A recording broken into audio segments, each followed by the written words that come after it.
Hey! It's another Retro Friends unboxing. This time, it's the C64 Mini!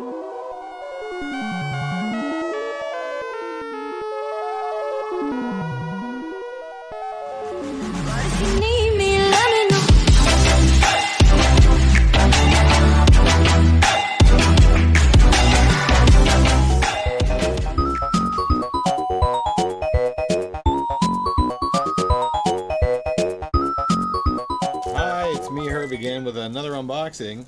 Today it's the C64 Mini, straight from the UK. I got this at a online retailer that actually has everything, including the NES Classic. This is going to be exciting. We're going to open this thing up and take a look at what's inside the box. The box is kind of an interesting shape and size. It's very tiny, smaller than a shoebox. Nice quality box. This particular one, you know, having crossed the pond, has great qualities to it. A little bit of a dent on the one corner, but this thing ran me about $90. Not the cheapest mini console, but because of its power, possibly one of the better ones. I mean, this is a computer. This is not just a console. Alright, for lack of a better thing to cut it open with, I'm going to use these tweezers. I don't really have anything on hand that will let me just cut it normally, but they should be sharp enough to let me get through it.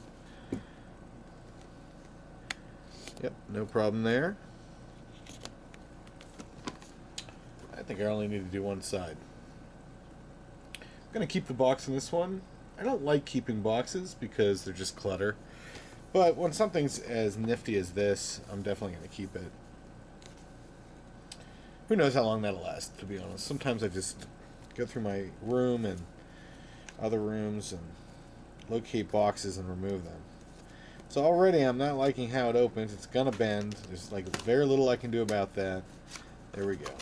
Alright, see, it did crease it a little bit.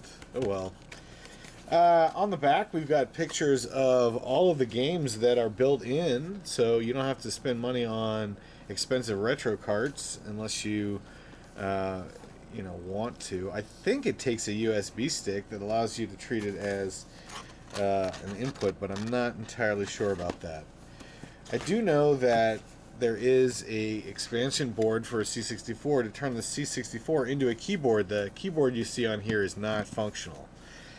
Let's get it out of the box here and see what's inside the carton. Right. So, blue interior. Oh, that broke out. Nice. The end cap of the box contains the following information. It includes a C64 Mini and HDMI cable, the 64 pre-installed games, a C64 joystick. Ironic that they chose 64 games as the number. We've got a USB power cable and an instruction manual. Alright, let's open this up. Very cool logo on this part of the box. This box alone is beautiful enough to keep. And then, well packaged. This is all behind a plastic cover, and so is the joystick. So very nice looking. Could be used as a display. Little plastic piece that comes off, and then you've got your console right in there. I'm gonna pull that out. I do have a project coming up with this, so check that video out. If I've already made the video, I'll just include a link right now, or put it in the video description below. Alright, so HDMI cable in a bag,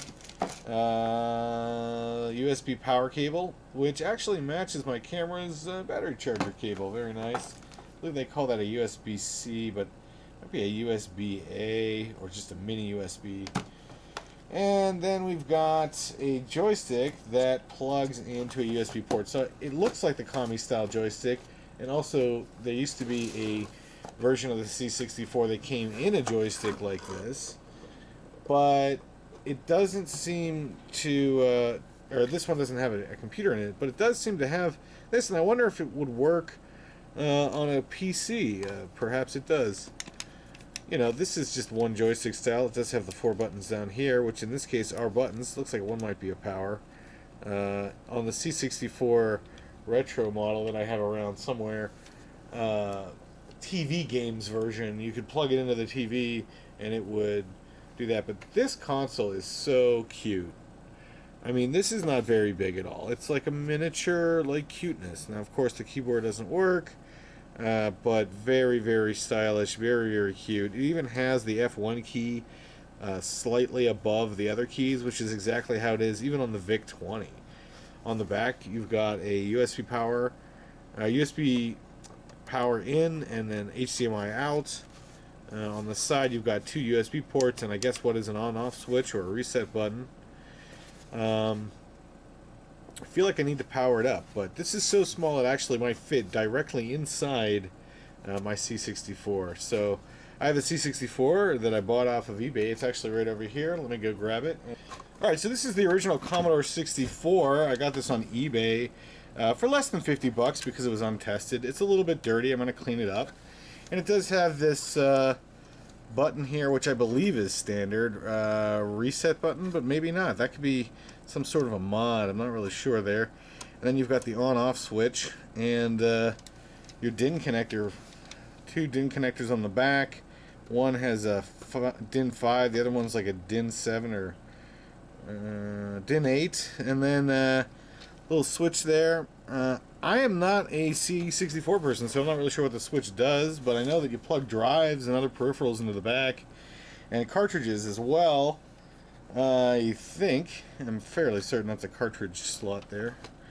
And you can see that based on the size of this versus the Mini, very tiny. Now, another channel that I subscribe to on YouTube, and I don't remember his name right now, was doing a giveaway where he put the C64 Mini inside this and then hooked up the TV, or I mean the Keytar, I think it's called a Keytar, something like that.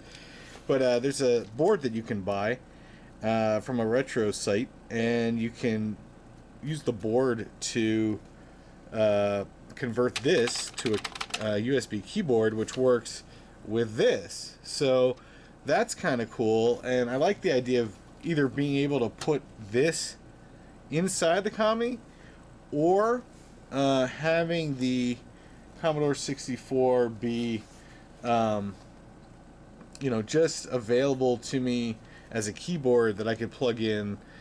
And maybe if this thing works, which it may, I may not even do any of that, but I'd have to go and buy myself a another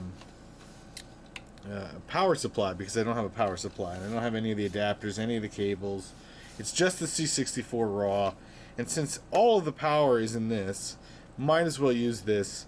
So that's what we're doing. And any part that I remove from any of these computers that I'm modding, I'm gonna ship off on eBay to somebody else who might need them. So it's not gone to waste in any way. I don't throw it away. It does become something that gets listed on my eBay page, and somebody gets to buy it. So I wouldn't waste anything like that. Another project I'm working on along a similar line. Another project along a similar line is the Zorba 2000 rebuild, where I'm using a Raspberry to emulate the Z80 machine and run a CPM emulation. So that'll be pretty cool. The reason why I'm doing that is because the Zorba 2000 that I got was a demo unit, and it really didn't function all that well anymore.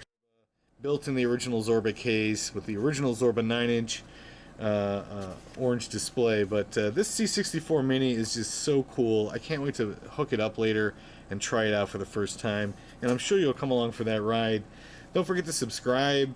My friend Drew, who's a retro friend, he's going to be involved very soon. He's just a little bit busy right now, but we're going to do some Let's Plays together and get some other stuff going on as well. So coming up, Retro Friends is actually going to be friends, not just me doing things.